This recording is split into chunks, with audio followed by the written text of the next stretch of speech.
Hi, everyone. I hope that you're having a great week.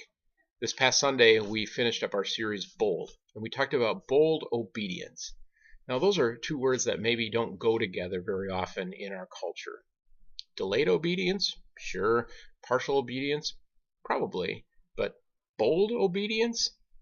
It can be counterintuitive. It's often countercultural, but it's also incredibly powerful when our obedience is to the directing and the prompting of the Holy Spirit.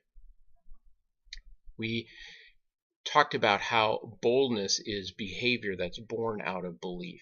And when we believe in something so deeply, our actions follow that.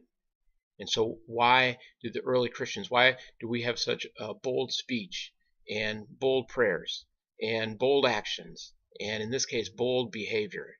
Is because we believe so deeply in who Christ is and what he's done for us. But boldness also comes with opposition. There's going to be opposition when we act boldly for Christ. It could be from family, from neighbors, coworkers, people in school. Why do you behave that way? Why do you give your money there? Why don't you let your kids do this? Why do you waste your time doing that? Why don't you splurge on yourself? Why don't you do this or that?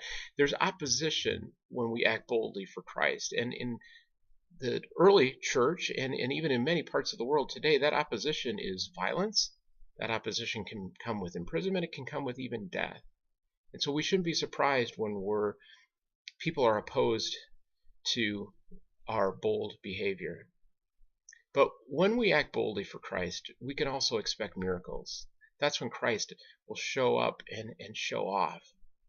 And we should be expectant that the Lord is going to deliver in amazing ways as we step out boldly. So I encourage you to be aware, to be watching for the miraculous to happen. Be expectant, because that's what Christ promised. We can still be in awe. We can be overwhelmed, but we shouldn't be surprised when the miracles happen, because Jesus promised that they would. But it also takes faith. With bold behavior comes bold faith. Stepping out, risking, trusting. And if Christ's promises are true, if even one promise is true, then they all have to be true. And so as we step out in bold behavior, our faith grows, and the faith of others around us grows.